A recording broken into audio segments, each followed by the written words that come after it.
Hey, welcome to Grace Church Online. My name is Dan. I'm one of the pastors here, and I'm really excited to be sharing this message with you today as we continue our series, A New Us. You know, I'm not originally from San Diego. I was actually born and raised in the Los Angeles area. I don't know about you, but let us know. Let us know in the comments where you're from, originally where you were born, and let us know where you're watching from. We've got our team online. They want to be able to connect with you, but I will never forget the day that my wife and I moved from Los Angeles to San Diego because it was one of the worst days ever. We ended up getting the truck a little bit late, didn't check the traffic when we came down. I was in the big U-Haul truck by myself. My wife was in our car. We only had one car at the time, and it was just her and our dog Nacho. And on our way down, there was traffic on one of the freeways, and we didn't know why. There ended up being this big detour, and we ended up having to take side roads all the way down what was normally supposed to be a 2.5-hour trip. Took us like almost 6 hours, and I remember very distinctly how awful it was because it was the middle of summer. And when I went to go pick up the U-Haul truck, they said, "Hey, we've got one with no air conditioning and it's like $30 cheaper. Are you willing to take that?" And I'm like, "Sure, I'll save $30. So I ended up getting this U-Haul truck sitting in traffic in the middle of summer, just dying, sweating, just awful. By the time we got to our new place, our apartment down over in La Mesa, we show up, we go to the manager's office, we're just ready for the day to be over. We knock on the door, the manager's not there. So we have to hang out and wait around for a little while for the manager to come, and she finally shows up, and she doesn't have the keys to our apartment because she wasn't expecting us. So then we had to wait even longer for the maintenance guy to go get the keys made and do this whole thing. It ended up just being a really awful day. We learned a lot that day, moving cities. We learned a lot of things the hard way that day. And I'm sure you've learned something the hard way. Whether it's been a bad investment, maybe you took a job that ended up to not pan out to be what it was supposed to be. I'm sure that we've all learned something the hard way. What about a relationship? Now, not necessarily just a romantic one, but relationships with friends or families or coworkers or maybe even just acquaintances or just a simple interaction. Maybe somebody said something to offend you, hurt your feelings, or maybe you stuck your foot in your mouth. See, we've all learned some difficult things over the years.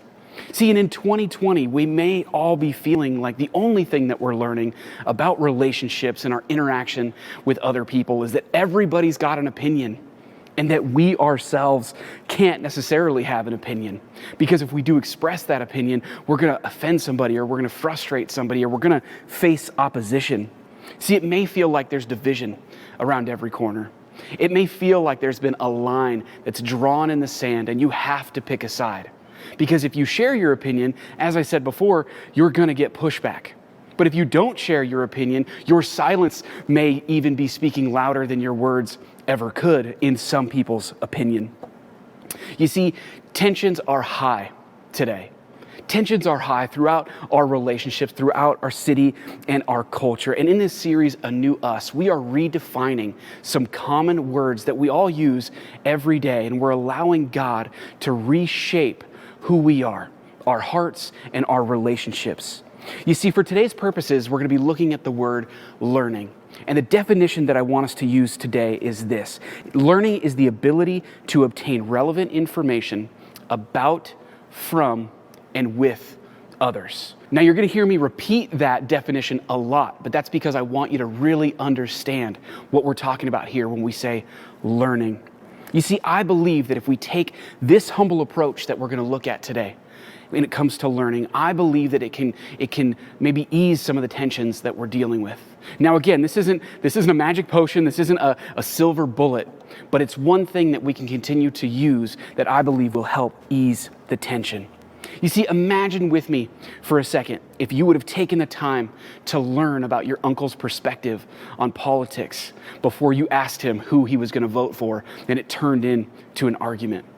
Now imagine with me for a second if you would have taken the time to learn your coworker's perspective before you shared your opinion on Black Lives Matter, or Blue Lives Matter, or Make America Great Again, or Kanye 2020, or wear a mask, don't wear a mask. Imagine if you would have taken the time to learn about the health challenges that one of your friends was dealing with before you made fun of them for being a rule follower and sanitizing every 5 seconds and always wearing a mask. You see, if we don't put in the time to learn about others and potentially opposing views, what we can do is we can ultimately end up causing unrepairable damage to those relationships. You see, the Apostle Paul, he was somebody who knew what it meant to have to learn. You see, a lot of you may know this, but some of you may not. So I'm going to give you a little bit of a history lesson here on Paul. Before he was Paul, he was Saul, and he persecuted Christians. He would arrest them, he would put them in jail, and he would order them to be killed. As Brooke shared last week, Saul has this crazy conversion experience where he has this interaction with Jesus, and God just reshapes who Saul is to the point of changing his name to Paul. About 9 years after that, he starts going out on these missionary journeys where he's sharing the gospel of Jesus with different cultures and different cities. On one of those missionary journeys, he goes to the city called Philippi. And there he meets people, builds relationships, and ends up starting the church there. A couple of years later, we see that Paul is in prison in Rome.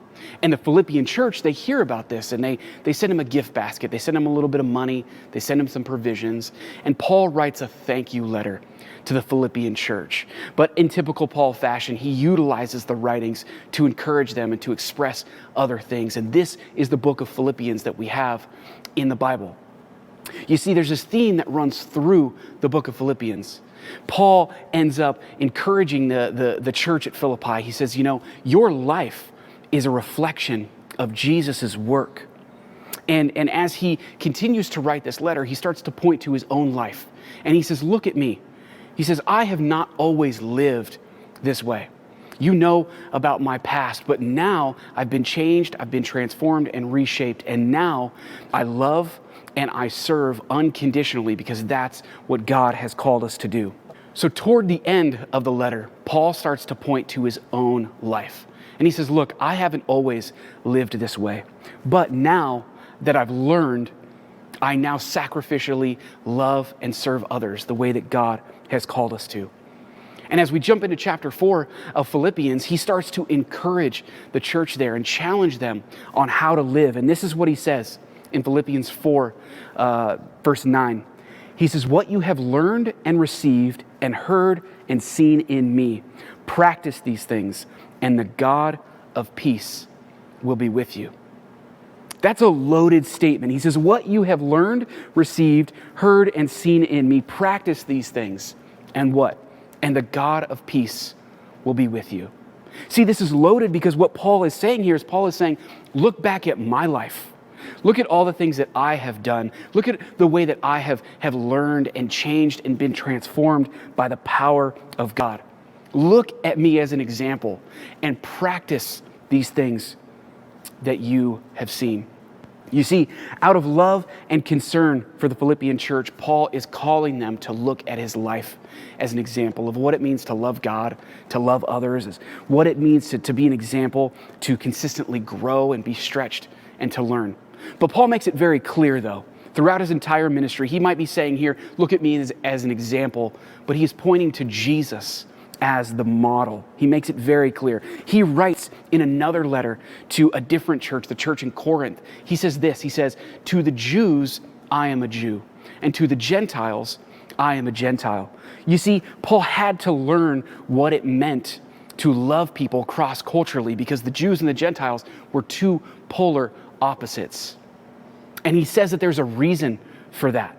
And this is what he says right after he says, to the Jew, I am a Jew, and to the Gentile, I am a Gentile. He says, I do all of this for the sake of the gospel.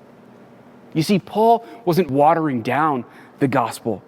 Paul was doing this for the sake of the gospel. He knew that he had to learn and adapt to other cultures for a bigger purpose, and that purpose was the sake of the gospel. And he's encouraging the Philippian church here to do the same thing. He's encouraging them to look at his example. I want to call us, Grace Church, to be people who humbly learn about others with the goal of the gospel in mind. with the goal of loving others right where they are at.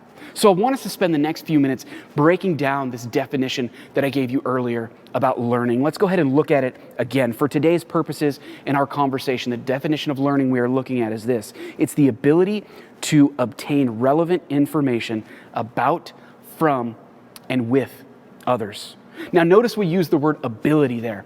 The reason why we use the word ability is because this is a skill that you can practice and become proficient in. So let's break this down.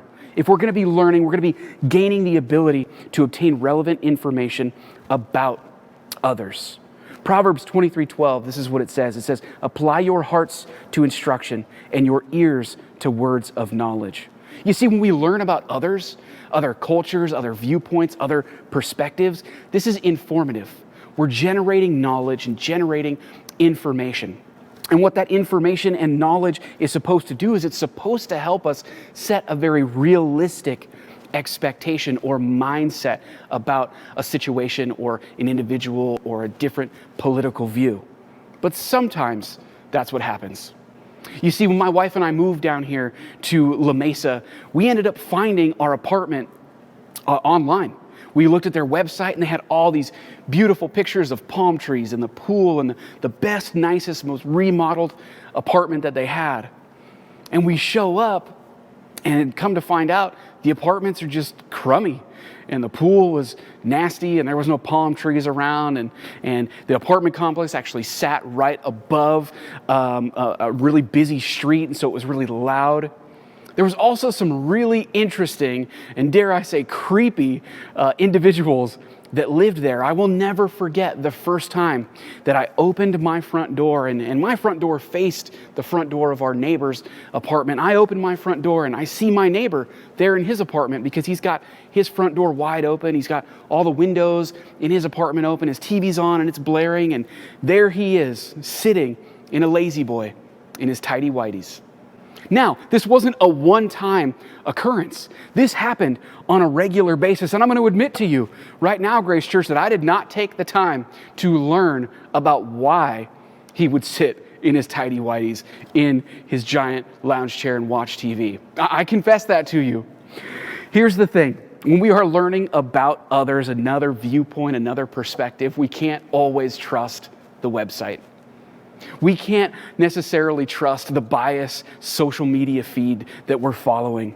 You see, if we are trying to take this humble posture of learning about others with the gospel in mind, we want to make sure that we're not filling our head with poison. If we're doing research on a different culture or on an opposing view from us, we want to make sure that we're reading reputable websites.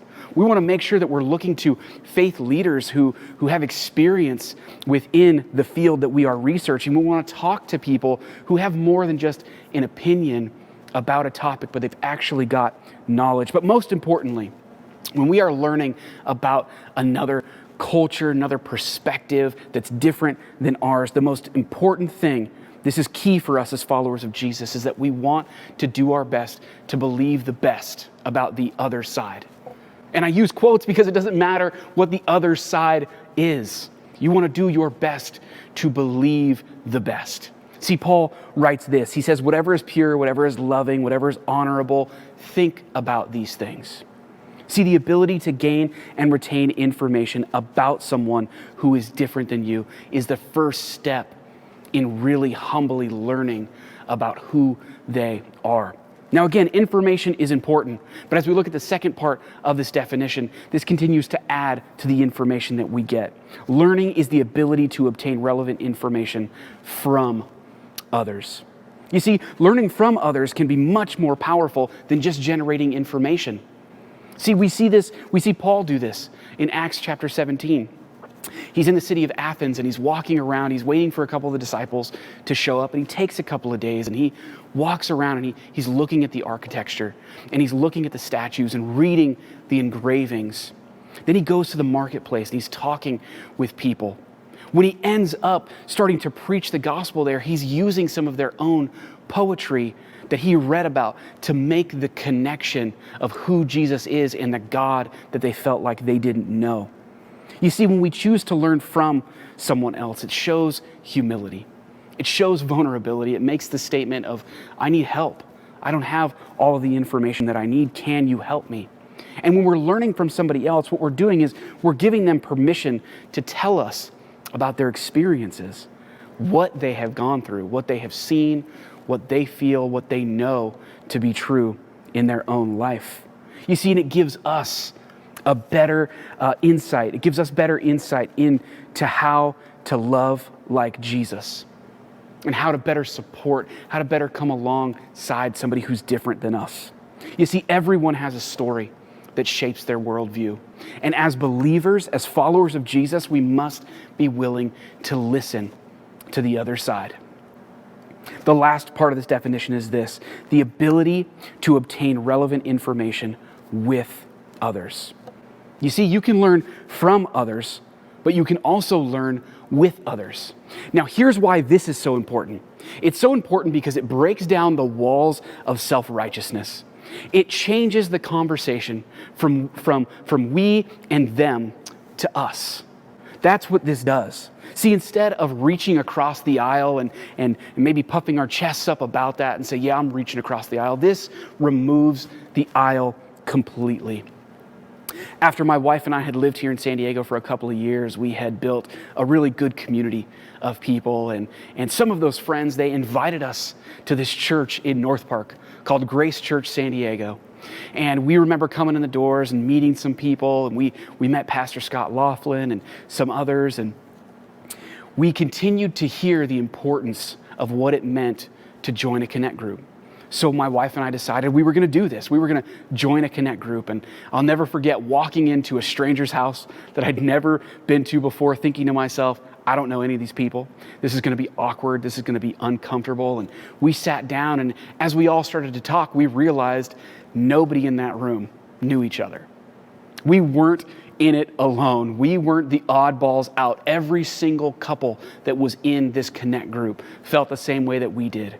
And we ended up becoming great friends with some of those people. We ended up studying the Word together, pursuing Jesus together. And some of those friends, they're still our friends to this day. And they helped us. Some of those friends that helped us move out of that crummy apartment into a less crummy apartment. But this is why we encourage you to join a Connect group on a regular basis. We want you to do life with others. We want to see you on mission with others. We want to see you pursuing Jesus and learning with others. We want to see you going through the ups in life and even the downs in life with others. As followers of Jesus, we have to be willing to be in this together, no matter what the issue is, political, racial, cultural. No matter what the issue is, we have to be willing to be in this together. Now, I'm not saying blind agreement. That's not what I am saying in any way, shape, or form. It's not blind agreement. It is a humble willingness to share experiences with those who have different views than you do for the sake of the gospel. I'm going to say that one more time. It's not blind agreement. It's a humble willingness to share experiences with those who have different views than you do for the sake of the gospel. It's okay to disagree. You wouldn't know that looking on Facebook, but it's okay for us to disagree and still be in a situation together. Grace Church, we have to be willing, each and every one of us have to be willing to embrace the common goal of the gospel of Jesus and put aside our preferences. We have to be willing to do this. We have to be willing to be in this together and learn how to overcome and become unified. Proverbs 4:7 says this. It says, the beginning of wisdom is this: get wisdom. You see, when we are learning about, from, and with others, we are intentionally seeking wisdom. And this takes humility for us to seek this type of wisdom. And here's why. Because if we are looking to learn, we are making the statement to ourselves and to others around us. We're saying one of two things. We're saying, number one, I might not know everything. And number two, what I know may not be accurate. That's why it takes humility for us to be wise. Are you willing to push your own opinions and preferences aside for the sake of the gospel? My challenge to you today, Grace Church, is to intentionally commit to taking a posture of humble learning with the goal of spreading the gospel of Jesus and showing his love to those who may be similar to you and those who might be different than you. Paul says this, he says, practice these things that you have seen in me, and the God of peace will be with you. Let's pray. Father God, thank you. Thank you for the example that you have given us in Paul of what it means to really be reshaped by you, to allow the humility that you have given us to teach us, Lord, to allow those around us to teach us, Father. God, I pray for those who may be watching right now who haven't experienced you, who haven't called you Lord, who haven't come into a relationship with you. If that's you, if you hear my voice and you say, I've never accepted Jesus as the Lord of my life, just say these words with me. Say, God, I'm a sinner. God, I've made mistakes. And I believe, Lord, that you sent your Son to die on the cross for me. And I ask that from this day forward, God, you would be the Lord of my life. God, we want to celebrate with those who said that prayer. And Lord, for those of us who have been walking with Jesus, whether it's been for a long time or just a short time, God, I pray that we would really absorb these things, Lord, that we would put into practice all the things that we are learning through this series, and that we would learn to live out these definitions, Lord, of what it means to learn for the sake of your gospel. In your name I pray, amen.